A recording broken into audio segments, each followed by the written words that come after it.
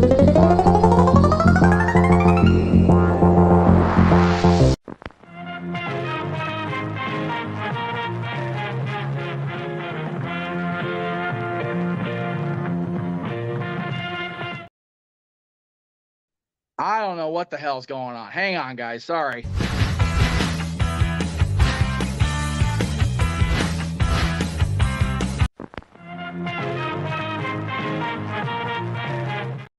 Okay. I'm not sure what's happening, so bear with me. I do apologize. We are having just a day. Hi. Okay, we're going to try this again. Jeff Meacham, Aaron Rift. This is Talk Wrestling across the Jeff Meacham Network Multiverse of Media. I'm not sure why the damn wrong things kept running, but anyway. Some of you, I'm sure, are aware by now. And if you missed our stream on NoDQ.com that Aaron put up before the All-In predictions, as well as the All-In prediction stream itself, we have had another loss in the wrestling world, 2 in back-to-back days, Aaron. I know this is not exactly the most fun part of our respective jobs, doing the coverage of wrestling we've done, you for 25, me being part of NoDQ for 20. Wyndham Rotunda, Bray Wyatt, 36 years old this morning, apparently, according to the tweet from Triple H. This is after losing Terry Funk yesterday, which was expected. A long time coming with Terry. He'd been in ill health for a while, but just here we are again, brother. You know, I had a whole was going to let the questions rain today, as I always do on Talk Wrestling, like I've done for 15 years or 16 years now. And instead, we have to come together and talk about tragedy in wrestling. So I know we talked a lot about it earlier, but I just want to again get your thoughts now, as we've had a couple hours at least to process. We do have an update about Bray Wyatt. Yes. Earlier this month, Sean Ross Sapp reported that there was a health issue that was potentially life-threatening, but he was apparently close to being cleared to return. Yes. Now, obviously, we got the news about Bray Wyatt's death from Triple H. Right. And Sapp tweeted out that he was given permission to share information about what happened. Yes. So, according to him, Wyatt got COVID earlier this year, and there were complications, heart issues, and that's why he did not come back. Right. It's become a common thing that COVID tends to be for lack of a better term, a gateway disease or ailment to something else, and it sits with you. A lot of us have had the Rona now in the last 3 years, but most people I know have been able to get past it and been able to go back to their lives. Bray apparently had a heart condition that was onset by the COVID, and again, you know, whatever else you believe about the journalists in the wrestling world, apparently it was a heart attack, which is just awful. 36 years old. Like I said in our stream earlier, younger than both of us. He's got 2 young children with JoJo. He's got kids from his previous marriage, previous relationship, whatever it was. And it's, I forget which one of the guys on the panel said it. It is never the natural flow of life for children to bury their parents. It is just not, at least that young. I mean, you know, your dad passed away a few years ago, and that was awful. But you know, we're all getting a little older ourselves these days. So that was, and you know, Zook, you know, it's what it was. But like 36 years old, he's got babies, man. It's just a horrible thing. And you know, on the other side, Terry Funk, you know, his entire life was wrestling, and we saw a lot of the sacrifices that Terry made for wrestling, that Blaustein documented in the Beyond the Mat. It's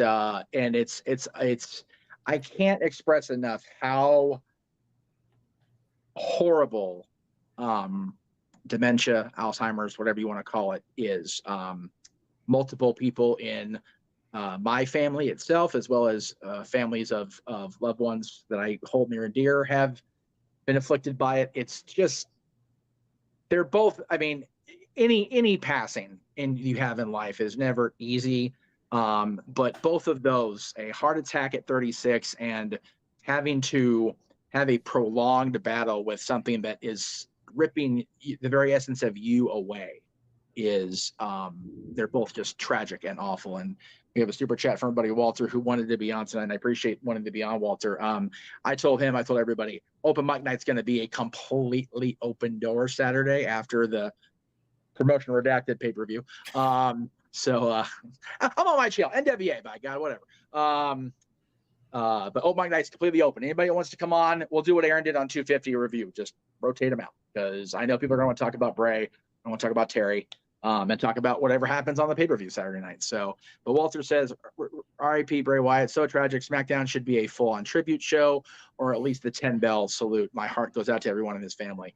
Yeah, it's sad. I had a 10-bell queued up, ready to go for Terry all week, and now I got to go in and alter it, because it's what it is. You have the unique view, Aaron, of being in a family who your father was in the business. He worked with Terry at the turn of the century, and I'm sure, working with the personalities your dad worked with over the years, I'm sure you got to hear stories about Terry and everything that he's contributed to the business. Yeah, I mean, Terry Funk was a not so much of a shocker, but very sad. And my dad got a chance to manage him. Not manage him, actually, he managed the guy that wrestled against Terry Funk in 2001. In the PWG arena, if you want to call it arena, in Reseda. Yeah, the old Legion Hall that packed 600 to 300 because they're insane out there in the valley. Yeah, but that was like a lifelong dream come true, because he wanted to be in wrestling and he got a chance to be in it a little bit, and you get to work with one of the guys you idolize like that. That is so cool. But yeah, Terry Funk lived a full life, as we mentioned earlier. Bray Wyatt, it's just so tragic. A heart attack at 36, and people are going to come out with their conspiracies, and I'm already seeing the comments, and I'm not going to say anything about them. I think it's ridiculous, and I think that people need to just let it be. Like with Brody Lee, people are coming up with all these conspiracy theories and saying things, trying to turn it into a political opinion. Like, don't do it. So many people are mourning, and it's just an absolute tragedy. And let the family heal and deal with this. And it's just so hurtful to say, well, maybe it was this, maybe it was that. Like, just don't do it, man. It's like, let it be, leave it alone. The very last line of Triple H's tweet was respect the family's privacy. Yes. And I completely understand the outcry against Sean for putting it out there, but he was very quick to point out in a follow-up tweet, the family wanted clarification out there, so that shit wouldn't be going on. Right. So that is that. Yeah. Let it be. Leave it at that. And just very sad. And as far as where things go from here, WWE announced that they will be donating any money from merchandise that will be going towards his family, which is a very classy thing to do. And apparently they are going to do something on SmackDown. I would think that they are going to drop whatever plans they had. John Cena was supposed to be on this show, and he may still be there in some kind of tribute for Bray Wyatt. No, he'll be there. No, that was for next week, for September 1st. My bad. Sorry. So I suspect they're scrapping whatever plans they had for SmackDown this week. Right. And it's just going to be a Bray Wyatt tribute, as I think it should, like what they did with Eddie Guerrero and Owen Hart, just let the 2 hours be in memory of Bray Wyatt. Well, we very well may see John after all, because John and Bray had a tremendous pair of rivalries. The one in 2014 that we all kind of lamented, it really went nowhere for Bray, unfortunately. But I offered up earlier in the stream earlier that Firefly Funhouse scenario at WrestleMania 36 was fun to watch, and I didn't want to get too far sideways with everybody in the room, but getting to hear John's thoughts about that match after the fact was really cool. He was glad to be able to do it for Bray, because even he was like, yeah, the feud in 2014 just did not go the way it should have gone. And, it was unfortunate that Bray continued to get roadblocks put in front of him on creative fronts, because the guy, Virtue said it so many times on the No DQ review and on streams he's been on. That guy very much reminds me of a Jake the Snake Roberts, of a Raven, Scott Levy. If they were able to take that creative lightning they have in their heads and be able to get either themselves as a character or be able to lay out their own presentation, man, they could rule the business. Raven always had that mind. Jake did when he was clean. Bray Wyatt was another one, man. It's Bray Wyatt. We always thought he would be going into movies in the future, right? It always seemed like he would be able to either be in WWE, and do his thing there, or go into movies and do his thing there. But I know it's past well past your usual time of going taking off for the night. So I do appreciate you being in here. Yep, I just wanted to make sure that we made it clear that the entire No DQ Galaxy, the team, the Multiverse of Media team, is all united on this, and we wish nothing but well for Wyndham's family and his close friends. And thank you, boss. I know you're going to recap SmackDown one or the other tomorrow, whatever. Whatever they do, I plan on doing a live stream after SmackDown, and it'll probably just be more about Bray Wyatt. So tune in for that. And then, of course, All In is Sunday, and we got our predictions up on the channel. Yeah. So I don't know. I forget if you were on or paying attention when I was doing the plugs on the review the other night. The fans of my streams and JJ streams, your teams, tried to pool the money together, and they were super chatting for us karaoke. Yes, but we reached our goal. When I go to this crazy event on Friday, or tomorrow rather, out in Arizona, let me see if I can. I'll find it. Give me a second.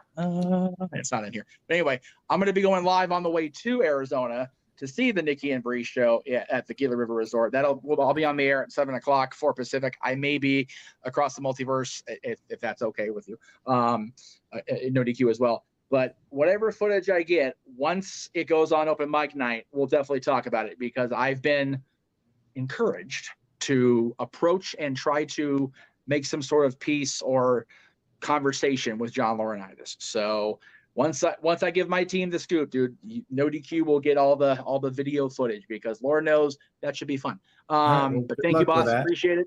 Again, thank you for everything over the last 22 years this year. Bananas, man. Or 21 years. So thank you, brother. See you soon. You're welcome. Thank you. Take care, Jeff. Have a great night. Thank you, brother. Appreciate you. All right. I am going to get into the chat room here since I can, and I appreciate everybody coming in. I saw the questions coming in. I just wanted to make sure I let Aaron do his thing, and we wanted to make it clear that we were a united front tonight, because that is what it is all about. Daniel said, "R.E.P. Bray Wyatt and Terry Funk. Cherish your life. Tomorrow's not promised. Prayers sent to JoJo and the kids and the Funk family from me until we meet again." And it looks like they're going to at least put part of a tribute to SmackDown tomorrow night on for Bray. And Joey Perez, first Terry and now Bray. This is sad. Absolutely. Can't believe we lost Bray Wyatt. Josh sending the eternal prayer, eternal rest grant unto Wyndham Rotunda. R.I.P. Bray. Everybody just echoing the same thing. It looks like they did scrap at least part of what's going on in SmackDown tomorrow. We'll see. JJ was in earlier. I saw him pop in. I just didn't have a chance to hit the chat room, Jay. So thank you again. Walter, thank you for the super chat. Mohammed, thank you. It's just so sad. I agree. And, it's one of those things, Walter, that, again, we were asked, by Triple H to respect privacy, and but we were also at the same time reported by whoever Sean or whoever else would have said it, that that the family wanted clarification out there in the media. That way they would be able to be left alone. Yeah, that's a fair point, Jay. And how long ago was that? Just a couple minutes ago.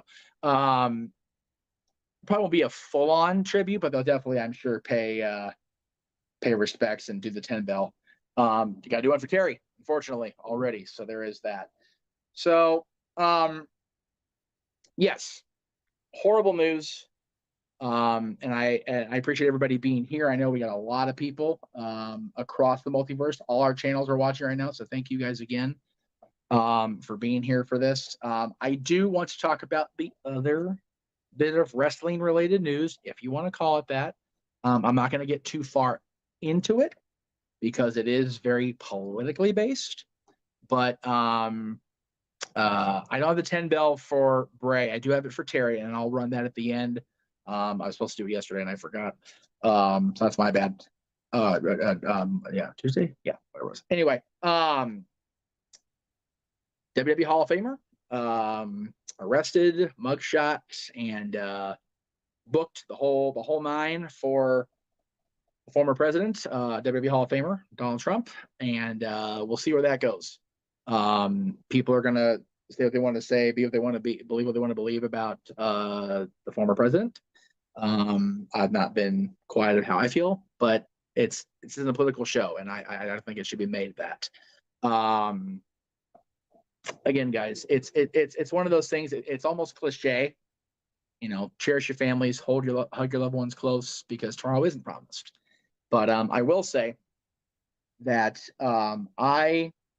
regardless of what has been said across messages, across videos, across phone calls tonight, I love being a part of this community, the multiverse of media, the New DQ Galaxy, everything. I love being a part of it. I am grateful to have been a part of building this little crazy group of people that I come to cherish being a part of every single week on multiple streams. So thank you guys again. Don't worry about it, Josh. I'm going to sign out, but I do know that Braun Strowman has been talking about it, or has been just know that I know that Braun was aware and was making a statement. So again, I don't want to go too long. I honestly need to get off of here and get packed because I got to get on the road for Arizona in the morning. But I did want to do Talk Wrestling this week, as I promised I would. And I want to make sure that all of these channels over here had a little live content on Thursday, because otherwise I wouldn't have been going on. So thank you to everybody who has been here the last 20 minutes. I appreciate it. Again, thank you everybody who tuned into the stream earlier for Aaron. Thank you everybody who tuned in to the No DQ predictions for All In. Lots of stuff going on in the next little while. This weekend, we will have over on the members section of the Casian Studios, Noah and JJ's call of Chris Benoit versus Randy Orton from 2004, excuse me. God, it's bad. SummerSlam.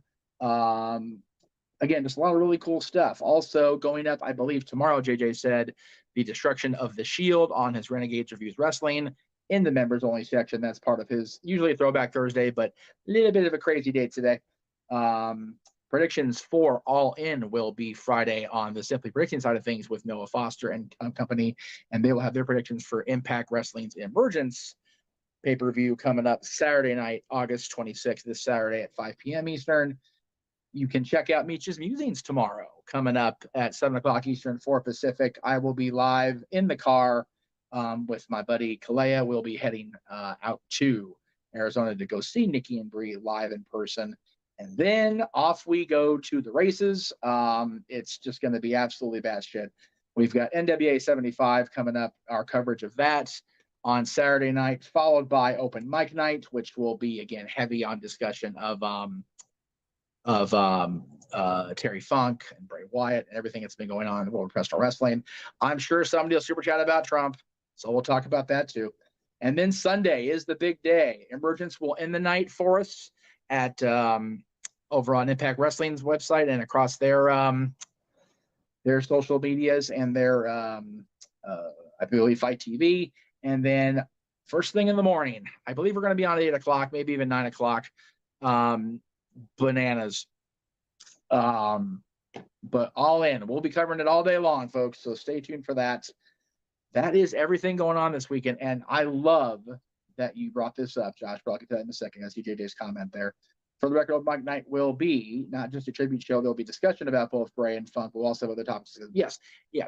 Like I said, there will be a lot of things brought up this weekend. There's a lot to talk about. So again, we'll be talking about the NWA pay-per-view. We'll be talking about what's to come the next day, and of course, we'll be talking about Bray and Terry and probably the former president. And Josh, with the eerie coincidence, LA Knight, the last superstar managed by Paul Bearer, the last superstar to wrestle Bray Wyatt. Very surreal, but there you go. Sean Ricker is a gem in this business, and I hope LA Knight definitely gets his due here very, very soon. Thank you guys very much again. I appreciate it. Appreciate you guys sticking around. I know it's late for a lot of you because it's Thursday night, and I'm usually on Thursdays. So thank you guys again. We'll see you tomorrow for all the things across the multiverse. Until then, I am the Meach. Good night.